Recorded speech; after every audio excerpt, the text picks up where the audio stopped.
नमस्कार बंधुरा पिंकी कुकिंग बेंगली रेसिपिते तुम्हारे सकलके स्वागत जानाई। आज के आमी तुम्हादेर संगे चिकेन कषार एकटी रेसिपि शेयर करछि। बंधुरा खूब सहजे किन्तु अल्प समयेर मध्येई तोमरा एई चिकेन कषाटा बानिये फेलते पारबे।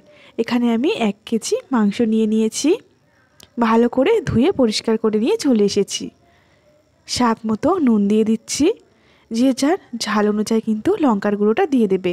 আমি এখানে 3 চামচে লঙ্কার গুঁড়ো, 2 চামচে হলুদ আর টক দই দিয়ে দিচ্ছি। তেল দিয়ে দিচ্ছি, কাঁচা লঙ্কা চিড়ে দিয়ে দেব,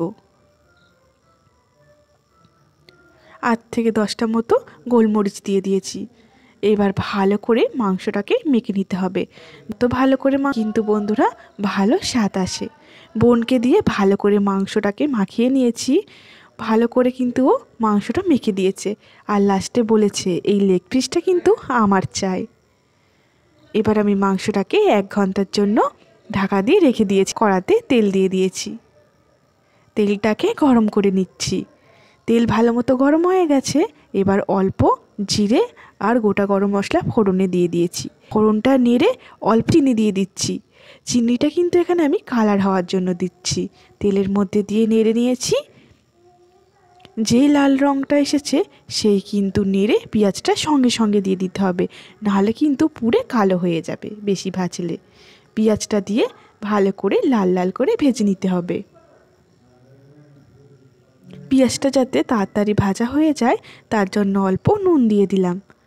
নুন দিয়ে পেঁয়াজটাকে ভেজে নিচ্ছি, তাড়াতাড়ি ভাজা হয়ে যাবে।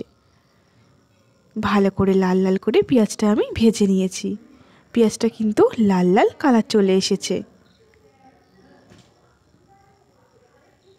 এবার আমি আদা রসুন বাটাটা দিয়ে দেব। আদা রসুন বাটাটা পেঁয়াজের সঙ্গে ভেজে নেব, তাহলে কিন্তু রসুনের কাঁচা গন্ধটা চলে যাবে। পেঁয়াজের সঙ্গে আদা রসুনটাকে ভালো করে ভেজে নিয়েছি। এবার যেই মাংসটাকে আমি 1 ঘন্টা আগে মাখিয়ে রেখেছিলাম সেই মাংসটা দিয়ে দিচ্ছি। ভালো করে এবার কষিয়ে নেব।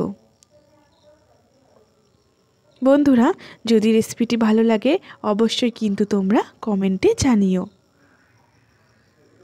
20 মিনিট মতো সময় ভালো করে কিন্তু আমি মাংস নিয়েছি।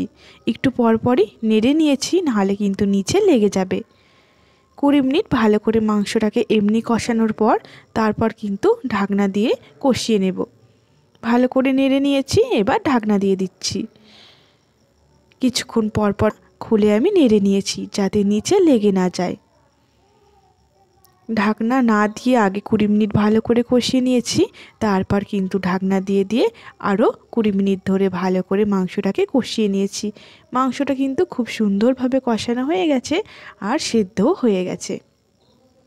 এবার সামান্য অল্প জল দিয়ে দিলাম।